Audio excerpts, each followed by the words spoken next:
افغان کډوالو ته ښه راغلاست وایم. پاتې ژوند مو په هیواد کې په خپل افغاني غرور تیر کړی.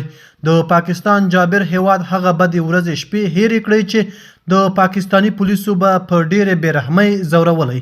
درد او غم به یې درته رساوه، سپکې سپورې به یې درته ویلې، د مهاجرو په نوم به یې پیغور او تانې درکولې. تورخم کې راستنېدونکو افغان کډوالو ته ترتیبات په بې سارو هڅو مخته روان دي. د خبر له مخې د ریاست الوزرا اداري مرستیال په مشرۍ بین الوزارتي کمیسیون چې راستنېدونکو کډوالو لپاره په 12 کمیټو کې فعالیت کوي، د پاکستاني حکومت له لوري په جبر او زور د ویستل شویو افغان کډوالو لپاره 2 کمپونو کې د تنظیم هڅې پیل کړي دي. د مهاجرینو او بیرته راستنېدونکو چارو سرپرست وزیر وایي دغه راستنېدونکو افغان کډوالو ته د دولت په کچه عالی کمیسیون جوړ شوی چې د هیواد ټولو بندرونو کې به راستنېدونکو کډوالو ته ځانګړي خدمات او سهولتونه برابر کړي.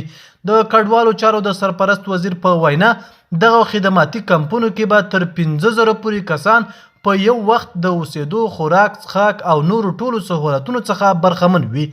د دوی په خبره راستنېدونکو کډوالو ته 2 میلیارډ افغانۍ بودیجه ځانګړې شوې او تر اوسه د 1.5 لکو په شاوخوا کې ستنېدونکي افغانان یوازې د تورخم له لارې هیواد ته ستانه شوي دي.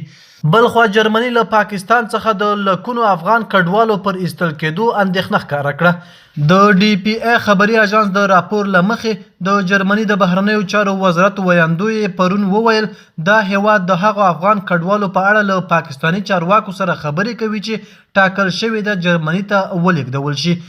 د ونه ویل چې څومره افغانان به له پاکستان څخه جرمني ته بوځي. پاکستاني چارواکو مخکې ویلي وو هغه افغان کډوال به له پاکستان څخه ونه باسي چې له دغه هیواده جرمني ته د تلو انتظار باسي. پاکستان له نن څخه د بې اسنادو افغان کډوالو د ایستلو جبري بهیر رسما پیل کړی دی. د نن ورځې خبر تر همدې ځایه و. د نورو تازه او مهمو خبرونو لپاره افغان ټي وي چینل در سره سبسکرایب کړئ او خپل نظریات مو را سره په کومنټ کې شریک کړئ.